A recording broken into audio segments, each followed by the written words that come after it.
या बातमीचे प्रायोजक आहेत सुप्रसिद्ध हॉटेल बडे पीर, लक्ष्मी मार्केट, विजापूर वेस्ट आणि दुसरी शाखा जिंदाशहा मदार चौक, सोलापूर. शहरातील बेकायदेशीर बांधकामांवर महापालिकेने कारवाईचा बडगा उगारला असून मागील महिनाभरात तब्बल 120 बांधकामांना नोटिसा बजावण्यात आल्या आहेत. संबंधितांवर पुढील काळात कायदेशीर कारवाई करण्यात येणार असल्याची माहिती बांधकाम विभागाच्या अधिकाऱ्यांनी दिली. दरम्यान नोटिसा प्राप्त झालेल्या काही बांधकामधारकांनी न्यायालयाचा दरवाजा ठोठावल्याचेही समोर आले आहे.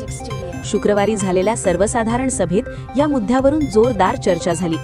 नगरसेविका श्रीदेवी फुलारे यांनी शहरात वाढत चाललेल्या बेकायदेशीर बांधकामांबाबत प्रश्न उपस्थित केला. बेकायदा इमारतींना परवानगी देण्यात आली का? यात अधिकारी सहभागी होते का? भ्रष्टाचार झाला आहे का? टक्केवारी घेतली जाते का? असा थेट सवाल त्यांनी केला.